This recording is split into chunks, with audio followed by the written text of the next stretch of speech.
Stop the FOMO. Do you ever fear missing out on the amazing image quality that lays hidden underneath your Samsung TV's anti-reflective matte coating? Are you, like me, tempted to peel off this matte coating to unlock that glossy greatness? So today, I'll walk you through my personal adventure, the pros and cons of this undertaking, and most importantly, are the improvements worth the risk? Wait, risk? I asked our friend Caleb Dennison what he thought about this idea. Y'all are crazy.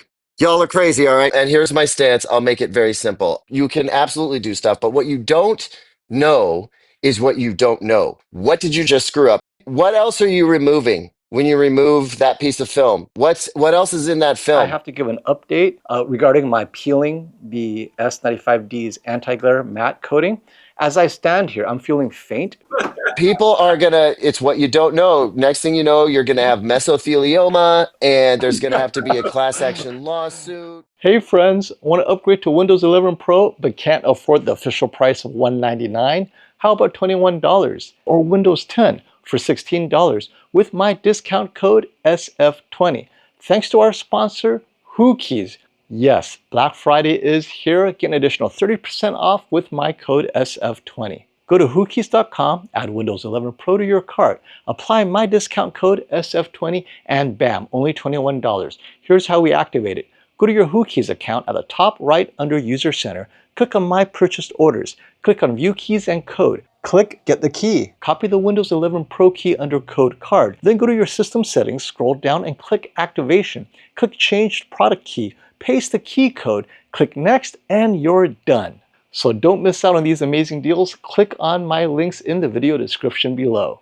Yes, I successfully peeled off that matte anti-reflective coating from my benchmark reference TV of 2024, the Samsung S95D. Now Samsung this year reintroduces that matte coating on the S95F and the QN90F and their 8K TV lineup, so the matte coating is here to stay. But what if, like me, you want to peel it off? Before we dive into how I peeled it off and what it did to improve the image, let's talk about why this even matters. First, the matte anti-glare anti-reflective layer obviously helps reduce any reflections, but it does diminish contrast and reduce absolute black levels in ambient lighting. So removing that matte anti-reflective layer should restore that OLED glossy magic, right? Infinite contrast, perfectly deep blacks. And now for some warnings, 3 of them. First, you're removing a protective layer. Not only is it protecting the TV,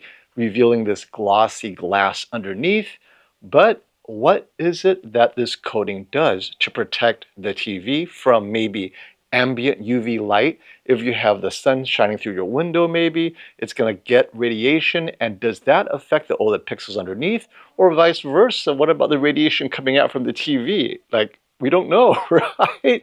The point is, unforeseen consequences is the very definition of adventure. So if you're not ready for the unknown, don't even start. Warning number 2, if there's any warranty left on your TV, completely voided. For me, it's okay because it's over a year old. I bought it from Samsung.com and there's no warranty left on this TV. And warning number 3, this process is not safe. I bled, I breathed in toxic fumes, all in the name of adventure and contrast and clarity. And before I get into exactly what I did, remember, I'm an amateur. I just tried this out. Consider me like that brother-in-law who offered to tint your windows for free and then completely screwed up, leaving your car covered in bubbles everywhere. Well, I think that's the approach I took, right? So this is what I did. I think most of you will start off the same. Again, don't follow me, just listen to my adventure.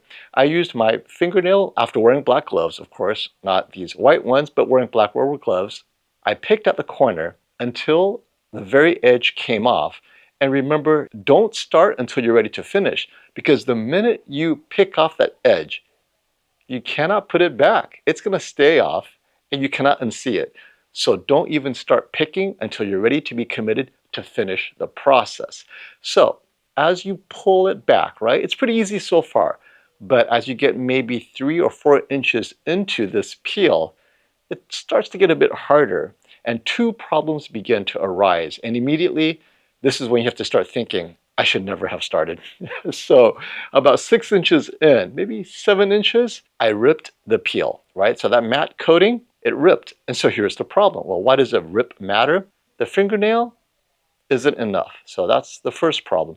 The second one is, oh, the smell, the fumes. And so now you have to put up with that, which means I should have worn a mask. And who knows how many years it took off my life, but I recommend something like this from Amazon, right? To protect you from toxic fumes. So back to what I did next. And this is the part where I took my own path of least resistance because, well, frankly, I was impatient. And I was like, look, I already started. I cannot leave the TV like this. So I broke down and pulled out, and maybe this was a mistake, the X-Acto knife, the box cutter blade. And this is when the bleeding started, right? So obviously I'm picking at it. Now, let me tell you this, the box cutter blade works very well.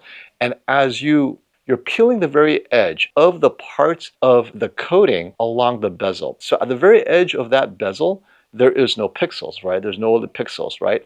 And as you gently pick underneath, it will come off. But here's the hard part. That blade, you have to carefully keep it within that black bezel as you pull it off, and don't cut yourself. Otherwise, you end up with a bloody glove. No comment there.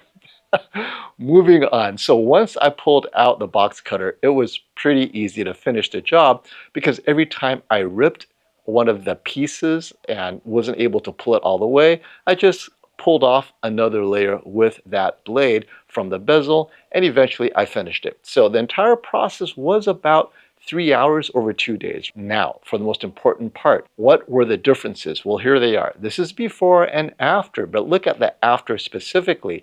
It is a mirror finish, and we're talking, you can see everything.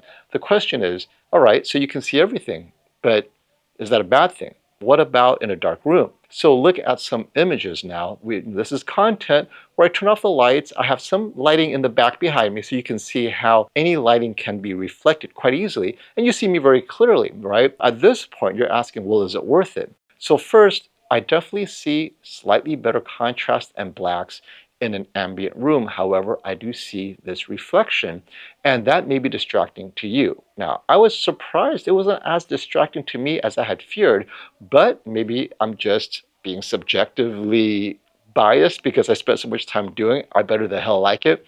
So I pulled out a Bravia 9 to compare, and surprise, surprise, the Bravia 9 didn't have that level of reflection, mirror-like reflection, but the reflection was there. However, its glossy anti-glare coating turned out to be worse. Check this out. The artifact from that light spread across the screen. So now I thought, wait a minute, is this better?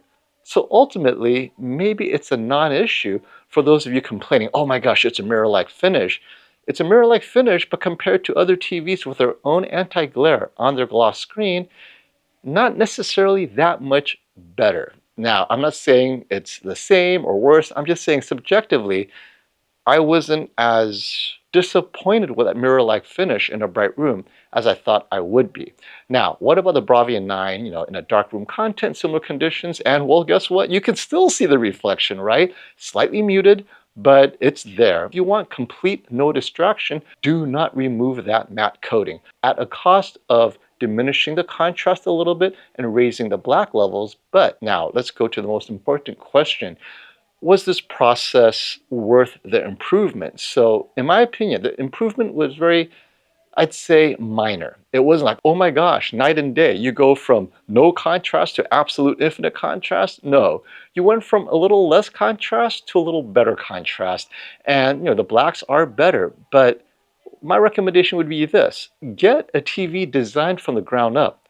The first TV you saw, the LG G5 and its comparison side by side against the S95F a few weeks ago. The second glossy flagship OLED TV is coming this weekend, the Sony Bravia 8II. Yes, this Sunday, April 27 at 12 p.m. Eastern Time, 9 a.m. Pacific Time, we'll have that Sony Bravia 8II against the G5 against the S95F against last year's king of TVs, the A95L. So you can see for yourself.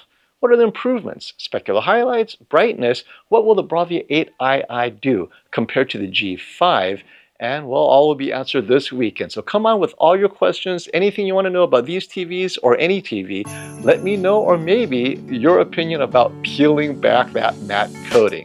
Until next time, my friends, stop the FOMO.